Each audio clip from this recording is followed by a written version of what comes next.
lagi sama aku, Aulia Dewi Anggraini di podcast KIJ TV kantor wilayah DJP Jawa Barat 1. Kali ini Aulia nggak sendiri nih, Aulia ditemenin sama Fanzi Sidik Faturrahman. Fanzi. Kita lagi di mana sih? Kita lagi ada di Geraha Persib Hall, Jalan Sulanjana nomor 17 Bandung. Wow. Mau ngapain aja kita di sini, Ul? Yuk, ikutin keseruan kita. Let's go.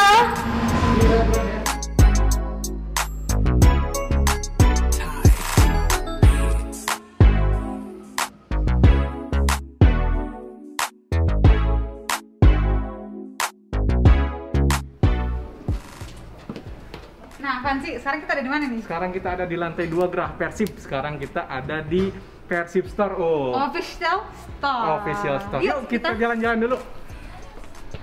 Nah, sekarang kita ada di spot merchandise untuk bobotoh cilik.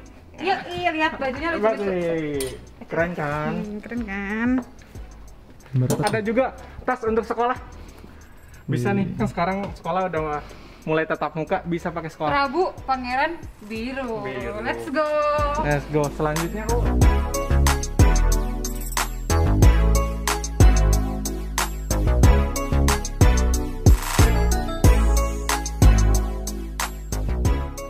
Selain merchandise di Persib Store ini lengkap dan original, di sini juga tempatnya instagramable banget dan oke banget kalau kamu mau konten. Let's go. Ada Persib IST 1933.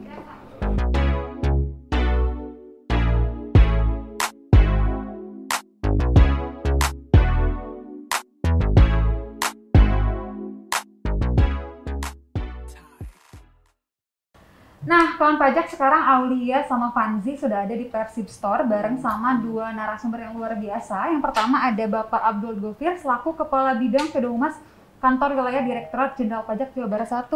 Halo Pak Gofir. Halo. Apa kabar, Pak? Assalamualaikum. Baik. Baik, alhamdulillah. kemudian narasumber yang kedua adalah ada Pak Umu Muhtar, Komisaris PT Persib Bandung Bermartabat. Halo Pak Umu, apa kabar? Alhamdulillah baik. Assalamualaikum warahmatullahi wabarakatuh. Waalaikumsalam. Lebih semangat ya. Lebih semangat.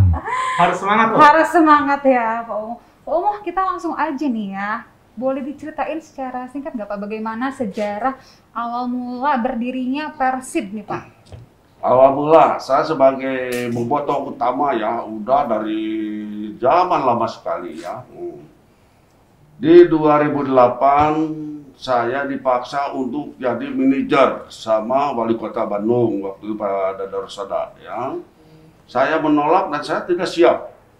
Akhirnya ngambil di RUT PDAM ya Pak Yaya waktu itu. Saya siap untuk jadi wakil karena pertama ya. Nah, akhirnya siaplah saya jadi wakil di 2008. Ya itu masih pakai uang APBD, masih perserikatan, pakai uang dari pemerintah gitu kan. Habis itu berjalan kita waktu itu ya di 2008 posisi ke-7 ya. Akhirnya tidak lagi pakai APBD. Ya. Tidak ada APBD, semua gelapakan.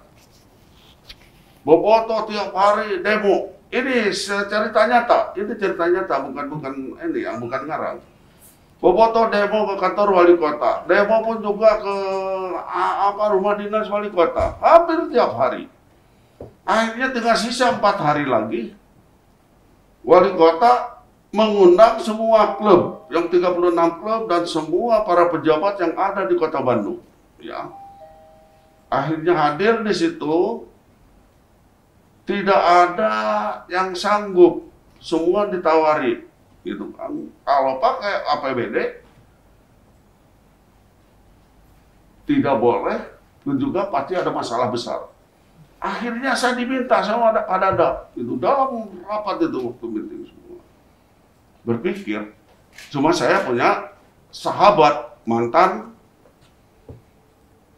Pangdam, Panglima Kodam 3 Siliwangi. Pak Januari Hasim ya. Terus nyeret-nyeret saya ambil Pak Obo. Ini cerita nyata. Saya tidak siap sebetulnya. Akhirnya Pak Dada itu nge-WA gitu kan, nge-SMS Pak Obo kalau saya beranjak tolong Pak Obo nyamperin saya gitu kan di pendopo waktu itu. Ya Pak siap, saya bilang Pak Dada ini Bertemulah dengan Pak Dada, langsung di kamar itu ditinggalin dulu yang semua, para tamu semua, undangan yang ada di situ. Akhirnya bergeming dan Pak Dada pun juga siap untuk ada salah satu sponsor gitu kan, salah satu perusahaan, tidak usah dikatakan karena mereka juga ya tidak baik ya. Akhirnya ya, oke lah siap, saya bilang bagi dua biaya begitu kan. Saya setengah dari perusahaan, salah satu perusahaan setengah. Akhirnya siap, saya semua senang, 4 hari lagi Pak. Ya, akhirnya berjalanlah. Gelabakan semua. Tidak ada akhirnya yang nyumbang sepeser pun. Ya, cuma saya punya ketenangan, ada mantan panglima yang selalu mensupport saya. Ya saya ambil, jalan aja. Jadi saya yang mendirikan PT Persib Bandung Bermartabat di 2009. Tidak ada yang nyumbang sepeser pun waktu itu. Ya, maaf. Tidak ada yang membantu sepeser, cuma saya punya tenaga dari itu aja, mantan Pangdam Pak Jainuri Hasim ya. Aja berjalan, gitu kan. Terus PSSI juga kena sanksi kan. Berhenti dulu. Nah, saya mencari dana karena tidak ada sponsor sama sekali. Ya, akhirnya saya dikenakan dengan Pak Glenn. Jadi yang mendirikan pertama tuh Umum Muhtar 2009 ya. Itu bergabunglah dengan Pak Glenn ya udah. Nah, kalau tanpa dengan Pak Glenn belum tentu kita bisa berkembang lebih baik seperti ini ya. Ini makanya Persib sekarang seluruh Indonesia nomor 1. Di Asia pun juga nomor 1, supporternya yang paling banyak gitu ya. Inilah kehebatannya Persib. Bisa sampai segede ini Persib. Betul. Makanya saya tidak lupa lah ini Pak Glenn pun juga peranan besar ya karena Pak Glenn juga ya alhamdulillah. Tadi itu Persib itu klub yang salah satu klub besar di Indonesia, pasti dengan sejarah yang mentereng Pak, melahirkan pemain-pemain hebat kan, ada Aja Sudrajat, ada Robby Darwis, Jenang Ari Pak, terus pemain muda sekarang ada Febri. Nah, gimana sekarang cara Persib menemukan talenta sama mengasah jadi pemain bintang? Ya ini kan kita juga ada akademi, ya itu kan kita yang mendidik. Nah yang kemarin, maaf, saya tidak berangkat ke sana. Sebelum pertandingan pun juga saya selalu memberikan motivasi. Ya, 2 kali. Pas mau ke lapangan pun juga saya kasih tahu. Kalian pahlawan. Kalian bisa membuktikan sekarang. Pahlawan yang lain bukan gugur. Tapi dalam keadaan pindah perang di tempat yang lain. Begitu kan teman. Dia lagi berjuang yang lebih berat. Kalian sekarang bukan cadangan, tapi kalian sekarang yang untuk persiapan mengganti yang dikatakan sekarang lagi ada di medan perang. Itu kalian kalau ini menang, kalianlah jadi pahlawan terbesar. Karena tidak pernah kejadian, banyak kalau semua pemain yang tidak pernah main dimainkan, gitu kan? Nah ini kesempatan. Kalian ini, nama besar kalian pasti akan muncul dan membuat gol pun juga. Nanti saya yakin, orang yang tidak mungkin dapat gol, pasti dapat gol dan bisa mencetak gol. Benar di kakak gitu kan. Itu betul. Habis itu udah selesai, saya kasih ini lagi, support lagi. Mengucapkan terima kasih lah, seperti itulah. Jadi kita dengan pemain itu harus menyatu, harus ini ya. Semuanya mereka juga harus seperti sahabat dengan kita. Luar biasa jiwa sportifnya Bapak. Sangat memotivasi. Luar biasa iya. Persib dengan jumlah supporter mungkin bisa disebut paling banyak se-Asia apa ya? Nah, pasti dituntut untuk Persib itu selalu bermain bagus, selalu menang, selalu meraih prestasi. Nah, gimana sih cara Persib untuk meraih prestasi itu? Ya, semua kan saya selalu memberikan pesan-pesan kepada mereka. Semua pertama punya kesemangatan yang tinggi, ya. Ada keinginan untuk menang.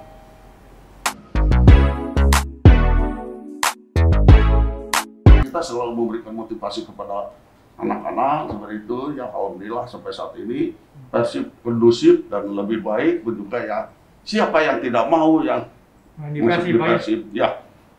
Persib yang paling hebat dan dalam segala aturan, segala pun juga ya hak-hak mereka, cuma Persib lah ya yang selalu memberikan. Alhamdulillah Pak. Sampai sekarang Persib ke posisi 2 Pak ya? Posisi 2. Posisi 2. Semoga Mudah-mudahan juara lagi, Pak. Itu juara. Insya Allah. Ini Pak Umuh, sekarang kan kita lagi ada di pandemi COVID-19 nih, masih berlangsung nih ya. Otomatis kan banyak sekali liga-liga yang kosong, tidak ada liga. Nah, bagaimana Persib mengatasinya, Pak, menyikapinya gitu? Ya sekarang satu-satunya jalan ini kalau ada udah ketentuan kapan diteruskan lagi, gitu kan? Ini kan pemain bisa diistirahatkan, dipulangkan, tentu juga mereka bisa jaga masing-masing di Kondisi. rumah. Nah, dalam situasi sekarang juga, sekarang kan mereka ada di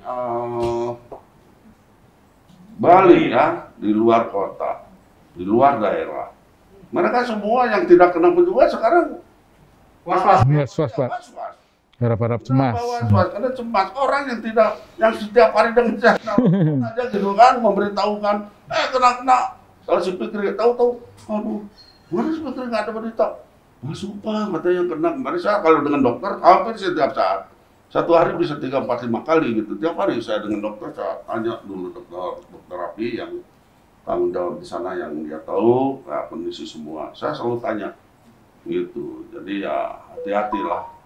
Jadi semua harus tunduk aturan. Jadi akhirnya semua satu kamar satu orang di sana. Satu orang satu kamar, terus di situ dia jaga jangan sampai ada yang lolos. Apalagi yang berani keluar makan di luar tidak boleh. Tidak boleh. Saya minta catatan. Tapi Jadi tetap menjaga prokes, Pak ya. betul, Jadi lebih ketat, Pak ya. lebih ketat. Ya.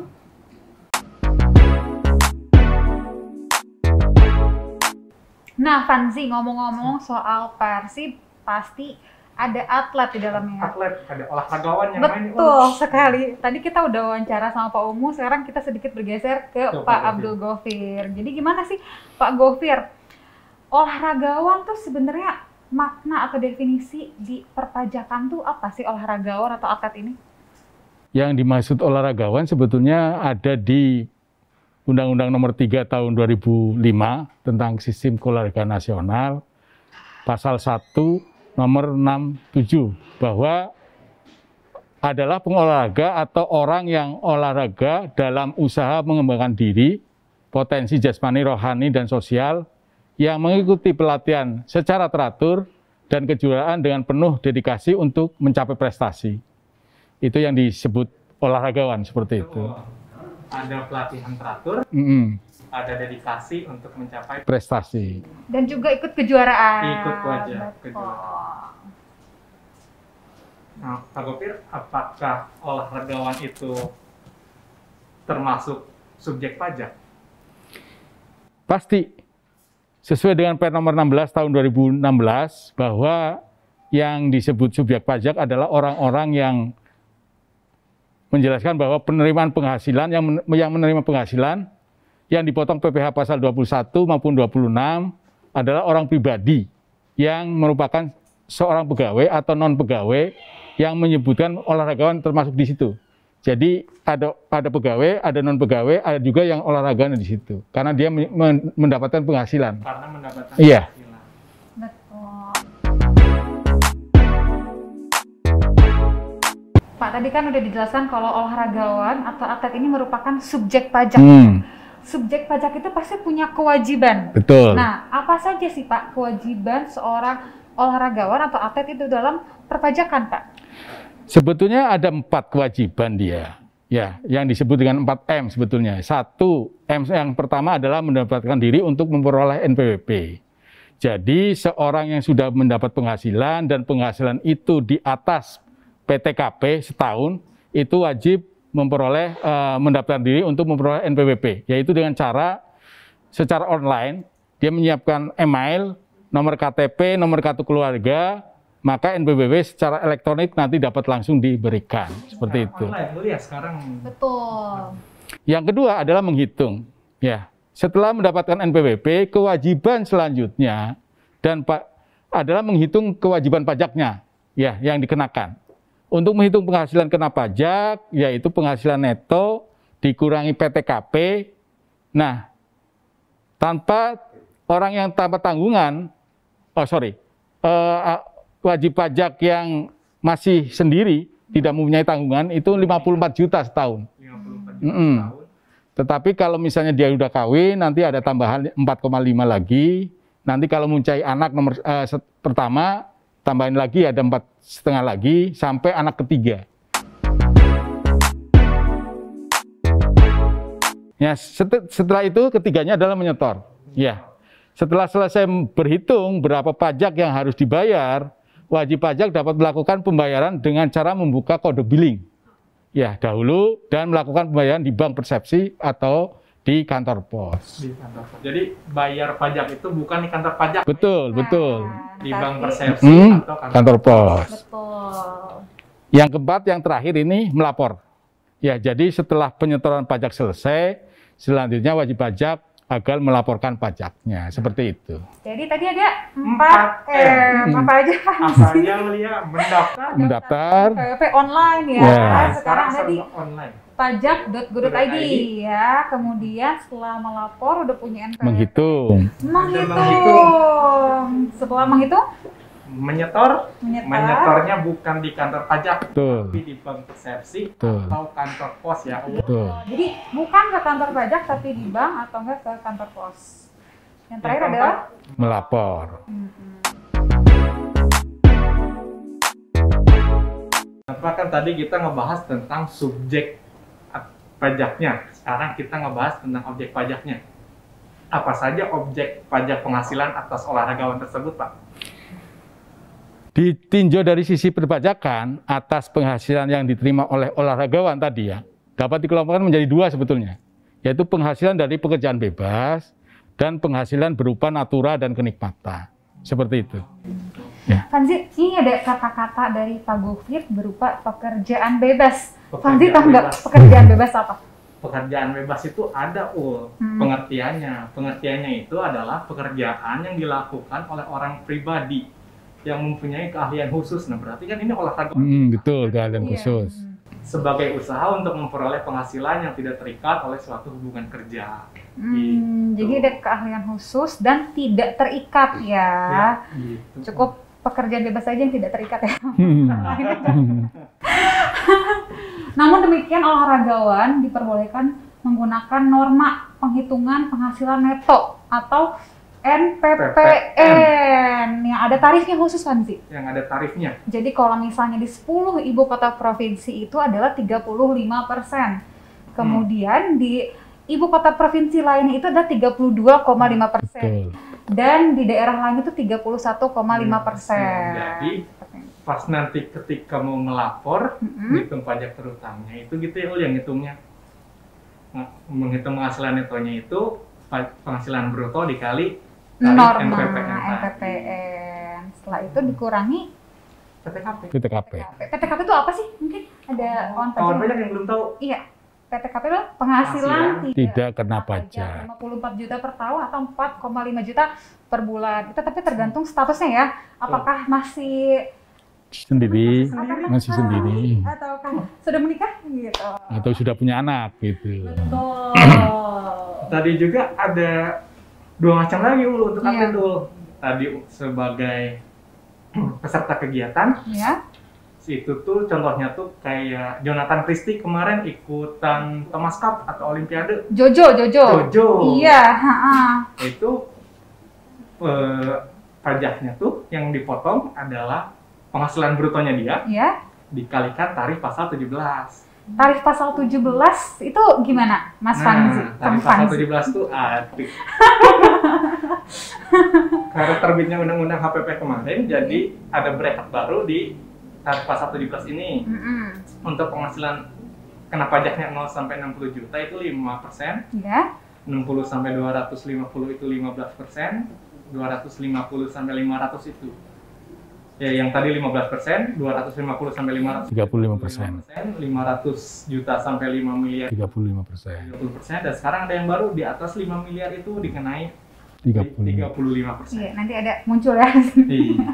Muncul nanti kayak gitu. Nah, tadi berbeda dengan para pemain Persib. Pemain Iya. Persib itu bukan masuk kategori peserta kegiatan, tapi masuk ke bukan pegawai tapi mendapat Penghasilan. Berkesinambungan. Berkesinambungan. Jadi pemain Persib itu bukan pegawai tapi memiliki penghasilannya berkesinambungan. Itu juga kayaknya ada khusus juga deh kayaknya. Khusus cara ngitungnya itu 50% dikali penghasilan bruto kumulatif dikurangi PTKP bulanan. Lagi-lagi ada PTKP ya, Ul? Iya, ada PTKP, selalu dikurangi. Selalu dikurangi. Tapi jangan jadi miskomunikasi ya. Kalau nanti tuh semua yang bulanan-bulanan itu akan dilaporkan. Dilaporkan tadi kewajiban betul, lapor dan bisa menjadi kredit pajak. Iya betul. Jadi bisa aja nanti saat dilaporkan, diperhitungkan ulang, ada nominal baru, bisa jadi lebih bayar ya? Bisa lebih bayar, atas kelebihan bayar itu bisa dikembalikan kepada wajib pajak. Betul, gitu. Jadi para atlet jangan takut ya kalau misalnya, loh kok gede banget dipotongnya? Padahal kan itu belum diakumulasikan bisa dalam di akhir tahun pajak. Betul, seperti itu.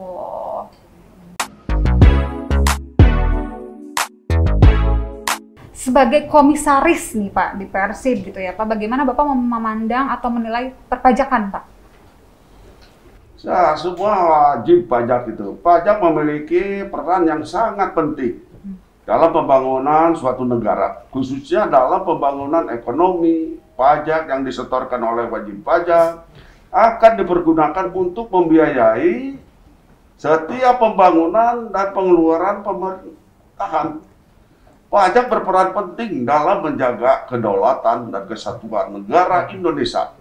Sebagai warga negara Indonesia, membayar pajak merupakan wujud bela negara tanpa senjata.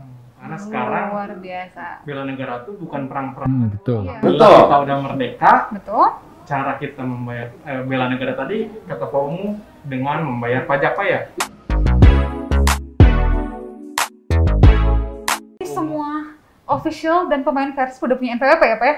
Semua termasuk saya dari dulu juga sebelum ini saya udah paling taat ya, karena saya selalu mengajak kepada semua ya, nanti jangan sampai kalau dengan pajak jangan main-main begitu ya. Apalagi dalam jual beli gitu, saya banyak sering jual beli gitu kan, masalah tanah apa itu ditambahkan pajak. Jangan nanti di akhir kemudian ya, Bapak tahu sekian nih Pak, maaf aja. Pajak apa? Ribut kan? Betul Pak, betul. Gitu. Padahal kita tidak sadar waktu itu kita ada jual beli tanah gitu atau apa begitulah. Seperti itu ya. Pak Ungu tuh sosok pimpinan tuh di PT PB itu yang sangat bisa menjadi contoh ya, contoh yang baik bagi yang lainnya. Beliau sangat taat pajak, kemudian mengajak yang lain juga untuk taat pajak Pak ya? Ya iyalah, karena mereka rugi kalau dia tidak ikut membantu pembangunan pun juga. Pajak itu sama dengan ibadah kita juga. Iya, Ya, Itu dia. hak orang lain gitu kan Kita penuhi. nggak apa ya. Jangan sampai pun darah kita pun juga tercampur dengan ya Betul Pak, darah yang kotor. yang kotor. Dimakan sama anak, keluarga semua. Jadi akhirnya kotor semua. Usahakan yang bersih gitu Betul. kan. Nah ini pajak, wajib dong pajak gitu ya. Jangan diumpet-umpet, ya terbuka. Semuanya betul untuk kebaikan ya. Iya. Gitu. Jadi hidup tenang, usaha kemanapun juga. Tenang juga betul. Lancar. Udah bayar pajak gitu. Karena saya juga punya staf, selalu saya jangan diutamakan pajak. Jangan sampai nanti di akhir kemudian pernah kejadian gitu ya. Ini pajak apa pajak? Oh dibuka-buka kan periksa dari pajak. Oh, baru kita sadar pernah gitu kan ya, kita apa boleh buat, kita bayar lah, bayar, kita nggak boleh kita mengelak gitu, ya, karena ada bukti begitu. Betul Pak, betul. Luar biasa sekali Bisa ya. menjadi contoh juga oleh Iya. untuk kawan pajak yang lain. Contoh Pak Umuh nih, taat pajak, ngajak orang lain juga untuk taat pajak. Betul, Pak. betul. Betul. Kemudian kan kemarin tuh Muhammad Rashid baru main di sini kan Pak. Itu apakah Muhammad Rashid udah punya NPWP juga, itu gimana? Ya, karena kita semuanya pun juga begitu orang masuk di sini sama dari kawan, dari Edwin ya tuh apa sih di apa interogasi dulu. Kamu boleh ini dapat uang sekian, nanti perjanjian dibayar sama PT atau dibayar sama kamu, tapi kamu tetap ini soalnya kamu yang dapat uang, gitu kan? Semuanya juga kita ya beritahukan seperti itu. Wah ngelak silakan, tidak ada masalah. Jadi kita nggak usah oh apa ribut-ribut gitu ya, nggak usah keras-keras, biarin aja. Tapi nanti kalau kamu ditagih ya, Iya. nah, jangan salahkan kita. Betul, Pak. Betul. Nah gitu. Kalau kamu pulang ke negara, tahu-tahu ada surat, nah diberitahukan kan malu juga, bukan malu aja, tapi kamu jadi nama kamu jadi jelek ketika didengar kepada semua gitu kan. Nah itu benar loh, karena warga negara asing yang tinggal di Indonesia lebih dari 183 hari itu termasuk wajib pajak dalam negeri. Betul. Makanya keren banget nih langkah Pak Ungu sebagai komisaris PT PBB langsung membantu Muhammad Rashid untuk mendaftarkan dirinya, Pak ya. Betul. Untuk mendapatkan NPWP. Ya karena semua punya aturan, ada aturan di Indonesia seperti itu ya. Jadi dengan pajak tuh jangan main-main. Jadi ada klausulnya semua ya. Alhamdulillah kalau untuk Persib memberikan contoh yang terbaik kepada semua klub yang lain begitu ya.